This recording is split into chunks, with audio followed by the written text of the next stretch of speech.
오늘 우리에게 주시는 하나님 말씀은 누가복음 5장 17절에서 26절입니다. 하루는 가르치실 때에 갈릴리의 각 마을과 유대와 예루살렘에서 온 바리새인과 율법 교사들이 앉았는데 병을 고치는 주의 능력이 예수와 함께 하더라. 한 중풍병자를 사람들이 침상에 메고 와서 예수 앞에 들여놓고자 하였으나 무리 때문에 메고 들어갈 길을 얻지 못한지라. 지붕에 올라가 기와를 벗기고 병자를 침상째 무리 가운데로 예수 앞에 달아내리니 예수께서 그들의 믿음을 보시고 이르시되 이 사람아 내 죄사함을 받았느니라 하시니 서기관과 바리새인들이 생각하여 이르되 이 신성 모독하는 자가 누구냐 오직 하나님 외에 누가 능히 죄를 사하겠느냐. 예수께서 그 생각을 아시고 대답하여 이르시되 너희 마음에 무슨 생각을 하느냐 내 죄사함을 받았느니라 하는 말과 일어나 걸어가라 하는 말이 어느 것이 쉽겠느냐.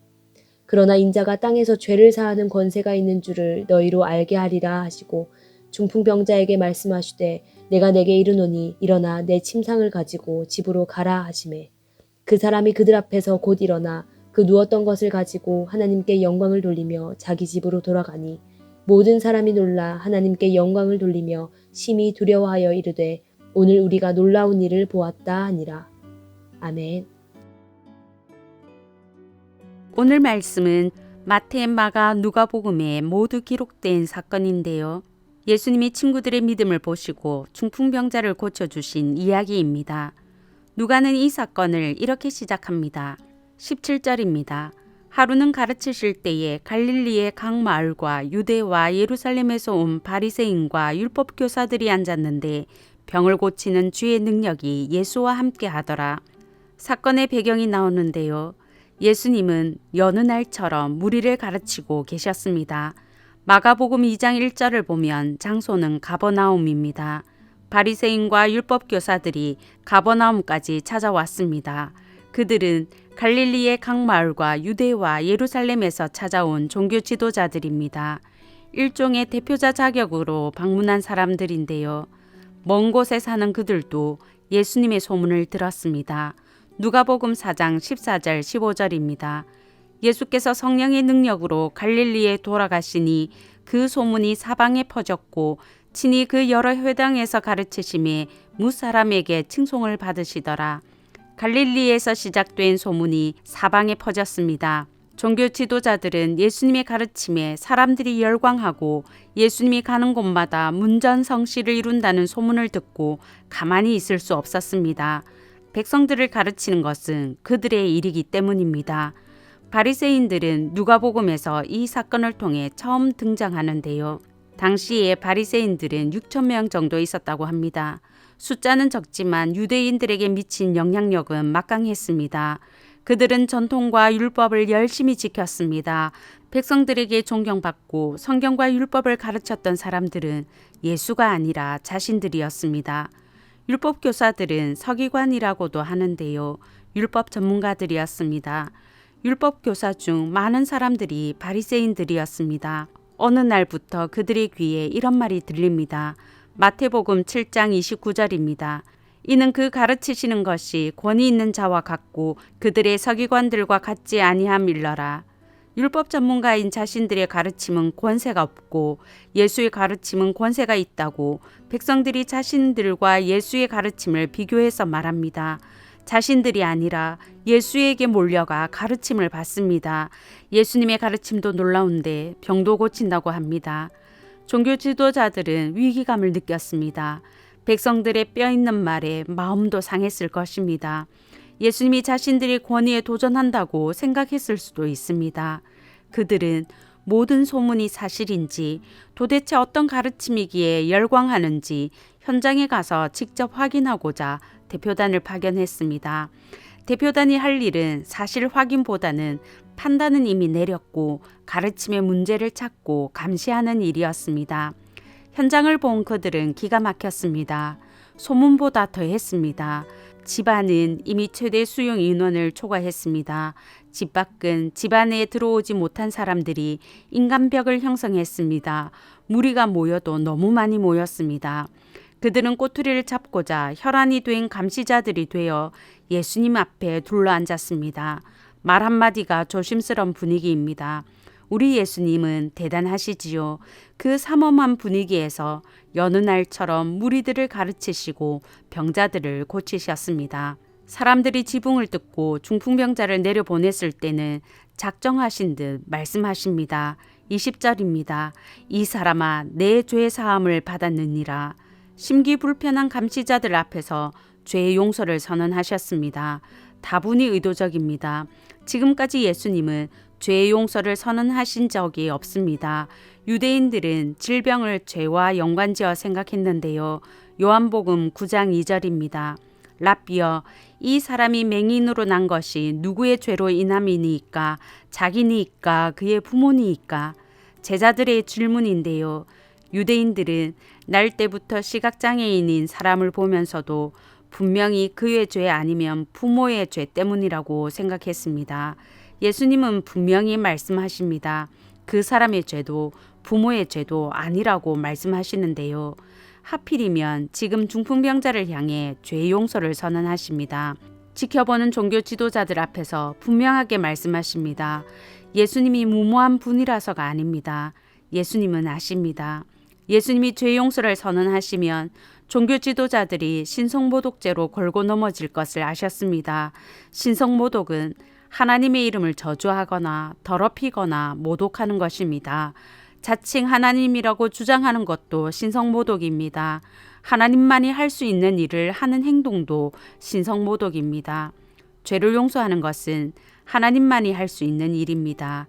누가복음 5장 21절에서 오직 하나님 외에 누가 능히 죄를 사하겠느냐고 말했던 종교 지도자들의 말은 옳습니다. 문제는 하나님만이 할 수 있는 죄 용서를 선언하신 예수님을 신성모독자로 본 것입니다. 예수님이 자신이 하나님이신 것을 가르치는 현장에서 직접 듣고도 그들은 믿지 않았습니다. 신성모독자로 보았고 분노하고 증오했습니다. 안타까운 것은 바리새인들과 율법 교사들이 조금만 생각했으면 예수님이 메시아인 것을 눈치챘을 것입니다. 이사야 40장 2절입니다. 너희는 예루살렘의 마음에 닿도록 말하며 그것에게 외치라. 그 노역의 때가 끝나고 그 죄악이 사함을 받았느니라. 죄의 용서는 메시아 시대가 도래했다는 징표였습니다. 예수님은 당신이 오실 메시아입니까? 묻는 세례 요한의 질문에 이렇게 대답했습니다. 누가복음 7장 22절입니다. 예수께서 대답하여 이르시되 너희가 가서 보고 들은 것을 요한에게 알리되 맹인이 보며 못 걷는 사람이 걸으며 나병 환자가 깨끗함을 받으며 귀 먹은 사람이 들으며 죽은 자가 살아나며 가난한 자에게 복음이 전파된다 하라. 이사야 61장 1절에서 2절의 말씀을 인용해서 자신이 메시아이심을 알렸는데요. 지금 이사야의 예언이 이루어지는 현장을 보면서도 종교 지도자들은 예수님을 메시아와 연관짓지 못했습니다. 예수님께서 죄를 사하는 권세가 있다는 가르침을 직접 주시고 중풍병자를 고치심으로 하나님이심을 증명하시는데도 믿지 못했습니다. 성경을 몰라서가 아닙니다. 그들은 예수님을 신성모독자로 단정했기 때문입니다. 단정했기에 보고도 믿지 못했습니다. 그들의 편견이 눈을 가렸습니다. 율법교사인 그들이 예언이 성취되는 자리에서 감격하는 것이 아니라 분노했습니다. 성령이 역사하는 자리에서 예수님과 신앙 논쟁하는 데 열을 올렸습니다. 성도 여러분, 단정하면 믿을 수 없습니다. 나의 신앙은 나의 편견을 뛰어넘을 수 없는데요. 나의 신학이 신념이 되고 신앙이 되어서 믿어야 할 예수님과 논쟁하고 있다고 생각하면 아찔하지 않습니까?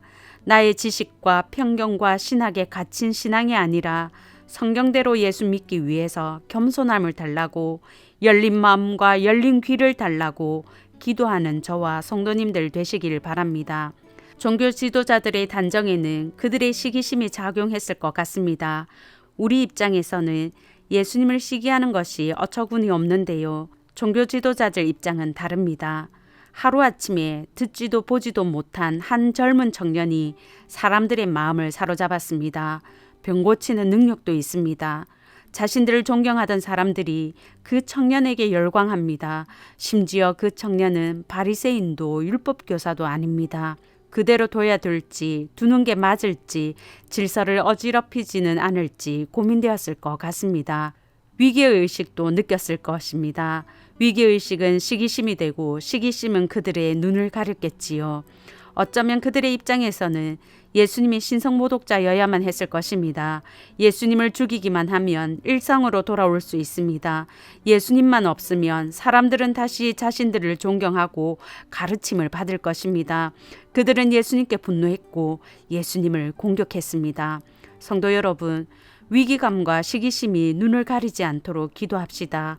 하나님은 나보다 남을 낮게 여기라고 하셨는데 나보다 나은 사람을 낫다고 인정하는 것, 그 당연한 일 때문에 자신을 잃지 않는 저와 성도님들 되시길 바랍니다.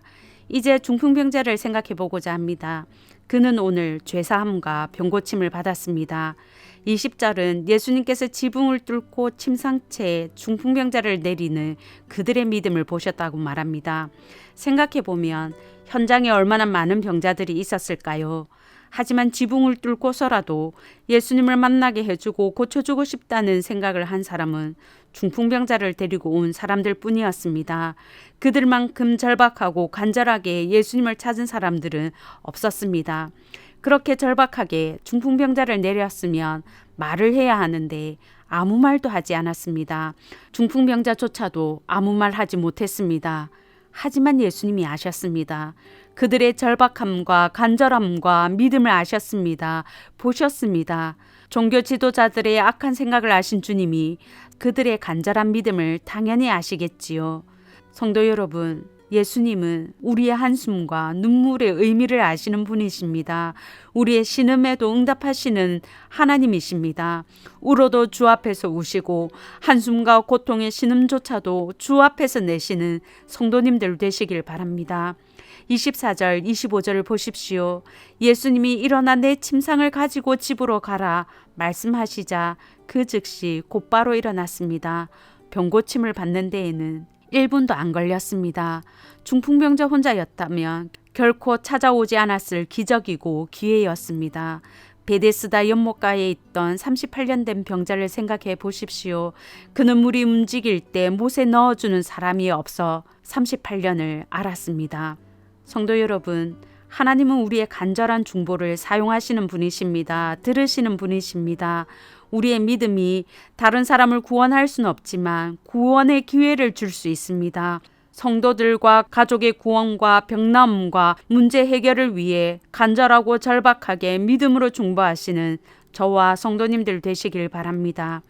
이제 들은 말씀과 교회를 위해 기도하겠습니다. 첫째, 겸손함과 열린 마음과 열린 귀를 주소서. 둘째, 중보기도팀을 사용해 주시고 중보기도의 능력이 역사하는 우리 교회 되게 하소서.